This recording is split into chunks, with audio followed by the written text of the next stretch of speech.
আসসালামু আলাইকুম ওয়া রাহমাতুল্লাহি ওয়া বারাকাতুহ। ইন্নাল হামদালিল্লাহ ওয়াস সালাতু ওয়াস সালামু আলা রাসূলিল্লাহ। কাছের ও দূরের যে যেখান থেকে শুনছেন সবাইকে আন্তরিক সালাম এবং মোবারকবাদ।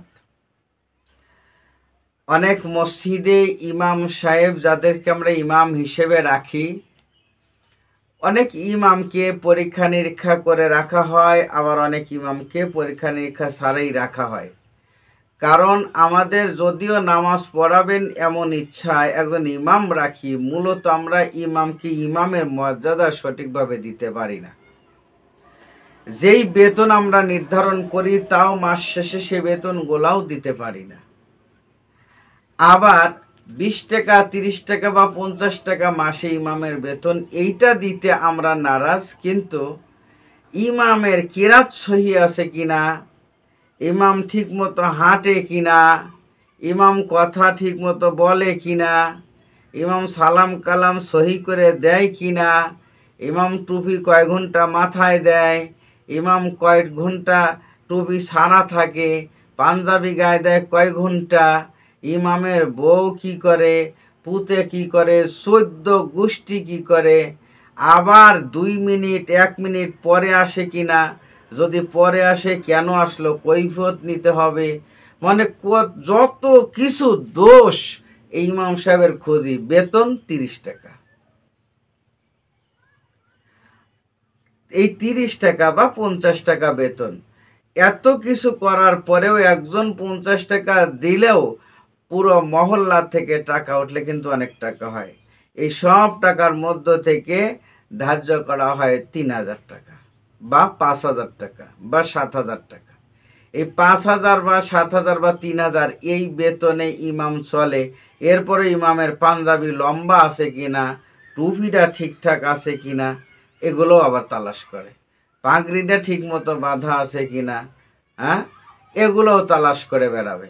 এই যে ইমামদের বিরুদ্ধে পিছনে লাগা, এটা তো নিজেদের সুবুদ্ধির পরিচয় নয়। এটা নিজেদের সুবুদ্ধির পরিচয় নয়, বরং এটা দ্বারা বোঝা যায় যে যেই ব্যক্তি সমাজের প্রধান তাকেই তো ইমাম হিসেবে নিয়োগ দেওয়া হয়। তাহলে উনি হলেন সমাজের প্রধান। যে ব্যক্তি সমাজের প্রধানের পিছু পিছু সব সময়ের জন্য গোয়েন্দাগিরি করবে কিন্তু প্রধানকে প্রধানের মর্যাদা দিবে না, সেই ব্যক্তি কখনো ভালো হইতে পারে না, কখনোই না। এই জন্য ইমামের বেতনের দিকে তাকান, ঠিকঠাক মতো বেতন দেন, পাশাপাশি ইমামদের পিছু লাগা ছেড়ে দেন,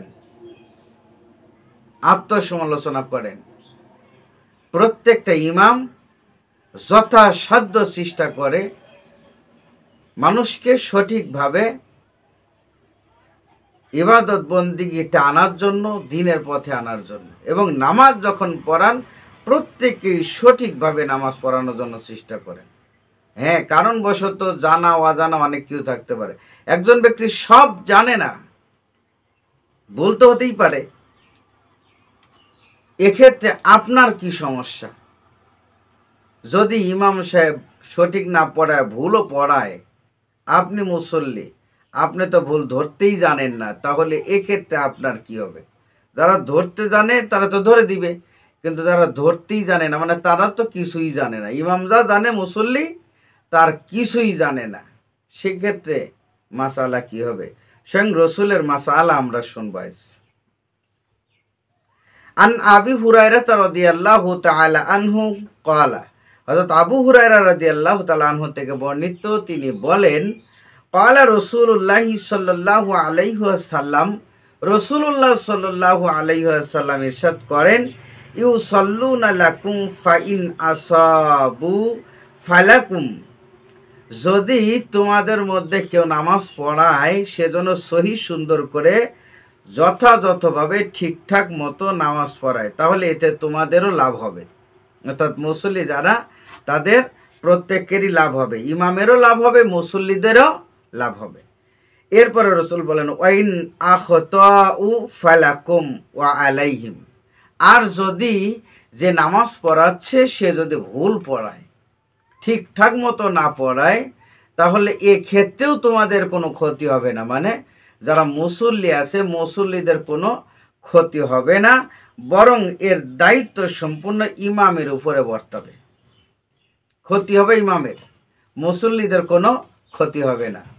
এজন্য ইমামদের পিছু লাগা ছেড়ে দেন, বরং আল্লাহ পাক আমাদেরকে সঠিকভাবে চলার তৌফিক দান করুন এবং সমাজের গণ্যমান্য ব্যক্তিরা যারা আছেন, বিশেষ করে ইসলামী মনা যারা, তাদেরকে যেন সম্মান করে আমরা চলতে পারি। আল্লাহ পাক কবুল করুন, ইমামদের দিকে নেক নজর দেওয়ার তৌফিক দান করুন।